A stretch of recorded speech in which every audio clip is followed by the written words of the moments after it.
साल था 1938। जगह थी कोरिया का शहर डेगू। एक दूरदर्शी और मेहनती इंसान ली ब्योंग चुल ने एक छोटी सी कंपनी की शुरुआत की, सैमसंग संगहोए। सैमसंग का मतलब होता है 3 सितारे, जो शक्ति, समृद्धि और दीर्घायु का प्रतीक माने जाते हैं। सैमसंग शुरुआत में एक ट्रेडिंग कंपनी थी जो कोरिया और चीन के बीच चावल, सूखी मछली, सब्जियां, नूडल्स वगैरह सप्लाई करती थी। द्वितीय विश्व युद्ध और कोरियन युद्ध के दौरान व्यापार ठप हुआ, लेकिन युद्ध के बाद सैमसंग ने फिर से खड़ा होना शुरू किया। अब सिर्फ ट्रेडिंग नहीं, बल्कि मैन्युफैक्चरिंग की ओर भी कदम बढ़ाए। सैमसंग ने textile mill, sugar mill, food processing और फर्टिलाइजर निर्माण जैसे क्षेत्रों में भी काम करना शुरू किया। 1950 के दशक में सैमसंग लाइफ इंश्योरेंस भी शुरू हुई। 1969 में सैमसंग इलेक्ट्रॉनिक्स की स्थापना हुई। पहला इलेक्ट्रॉनिक उत्पाद था ब्लैक एंड व्हाइट टीवी। इसके बाद कंपनी ने refrigerator, washing machine, air conditioner और माइक्रोवेव ओवन जैसे घरेलू उत्पाद बनाने शुरू किए। सैमसंग ने सेमीकंडक्टर उद्योग में कदम रखा। 1983 में पहली बार 64 KB ड्रैम चिप बनाई गई। ये एक क्रांतिकारी कदम था। सैमसंग ने जल्दी ही मेमोरी चिप्स, कंप्यूटर पार्ट्स और डिजिटल डिवाइसेस बनानी शुरू कर दी। 1990 में सैमसंग ने मोबाइल फोन और LCD डिस्प्ले पर ध्यान देना शुरू किया। सैमसंग इलेक्ट्रॉनिक्स तेजी से दुनिया के टॉप 5 इलेक्ट्रॉनिक ब्रांड्स में शामिल होने लगा। 1997 का एशियन फाइनेंशियल क्राइसिस, कोरिया की अर्थव्यवस्था गिरने लगी। सैमसंग पर भारी कर्ज हो गया, लेकिन उस समय सैमसंग के नए चेयरमैन बने ली कुन ही, यानी संस्थापक के बेटे। उन्होंने कंपनी में बड़ा बदलाव लाया। केवल सस्ता उत्पाद नहीं, बल्कि प्रीमियम ब्रांड बनने पर जोर। R&D में भारी निवेश के साथ सैमसंग ने अपनी पहचान बदल दी। चावल व्यापारी से टेक्नोलॉजी लीडर तक सैमसंग गया। एक कंपनी से टेक्नोलॉजी के सम्राट तक का सफर। 2009 में सैमसंग ने गैलेक्सी सीरीज शुरू की। गैलेक्सी S, नोट और अब फोल्ड सीरीज ने दुनिया को हिला दिया।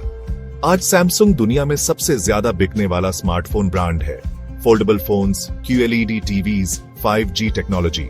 सैमसंग ने खुद के AI chips, 200 MP camera sensor बनाने शुरू किए। इलेक्ट्रॉनिक्स से लेकर EV बैटरियां, हेल्थ केयर से लेकर जहाज निर्माण तक। हर साल $20 अरब से ज्यादा R&D में निवेश। कनेक्टेड इकोसिस्टम, सब एक ही ऐप से नियंत्रित। 2030 तक नेट जीरो कार्बन कंपनी बनने का लक्ष्य।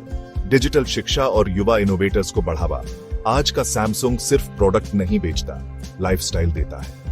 टेक्नोलॉजी, डिजाइन और इनोवेशन में दुनिया को लीड कर रहा है। सैमसंग का ग्लोबल डोमिनेंस तक पहुंचना सिर्फ लक नहीं है, यह स्ट्रैटेजी, प्रिसिजन और इनोवेशन पर एक रिलेंटलेस फोकस है। चलो ब्रेक डाउन करते हैं कि सैमसंग अलग क्यों है। सबसे पहले वर्टिकल इंटीग्रेशन। जरा सोचो, सैमसंग सिर्फ किसी और के पार्ट्स पर अपना लोगो नहीं लगाता।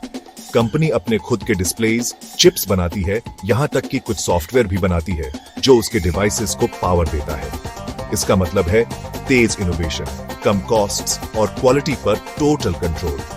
जब दूसरे ब्रांड्स शिपमेंट्स का इंतजार कर रहे होते हैं, सैमसंग तब तक अगली बड़ी चीज पर काम कर रहा होता है। अब यहां से यह ग्लोबल हो जाता है। सैमसंग की टैलेंट स्ट्रैटेजी नेक्स्ट लेवल है। उन्होंने दुनिया के हर कोने से इंजीनियर्स और डिजाइनर्स को लाया है। क्यों? क्योंकि ग्रेट आइडियाज कहीं से भी आ सकते हैं। ग्लोबल पर्सपेक्टिव्स को मिलाकर सैमसंग अलग अलग मार्केट्स के लिए यूनिक चैलेंजेस को हल करता है और सबसे आगे रहता है। मार्केट्स की बात करें तो मैस कस्टमाइजेशन की बात करते हैं। सैमसंग सिर्फ एक फोन या एक टीवी सबके लिए नहीं बना रहा है। वे हर देश की जरूरतों के हिसाब से प्रोडक्ट्स को ट्वीक करते हैं, अलग फीचर्स, डिजाइन्स, यहां तक कि लोकल एप्स भी। यही वजह है कि उनके डिवाइसेस एकदम सही लगते हैं, चाहे आप सोल में हो, sao paulo में हो या सैन फ्रांसिस्को में हो, और आप ब्रांड बिल्डिंग को नजरअंदाज नहीं कर सकते। सैमसंग डिजाइन, एडवर्टाइजिंग और एक प्रीमियम एक्सपीरियंस बनाने में बहुत एफर्ट लगाता है। यह सिर्फ फ्लैशी एड्स के बारे में नहीं है, यह आपको यह महसूस कराने के बारे में है कि आप कुछ स्पेशल पकड़े हुए हैं। इस तरह सैमसंग एक बजट कॉपीकैट के रूप में देखे जाने से एक ट्रू इनोवेटर में बदल गया, जो एप्पल, सोनी और नोकिया जैसे दिग्गजों के साथ मुकाबला कर रहा है। लेट 90s तक सैमसंग सिर्फ एक एशियन पावर हाउस नहीं था, यह एक ग्लोबल टेक टाइटन बन गया था। वर्टिकल इंटीग्रेशन से लेकर ग्लोबल टैलेंट तक और मैस कस्टमाइजेशन से लेकर ब्रांड मैजिक तक कंपनी ने रूल्स को फिर से लिखा और इस तरह सैमसंग ने स्ट्रैटेजी को वर्ल्ड वाइड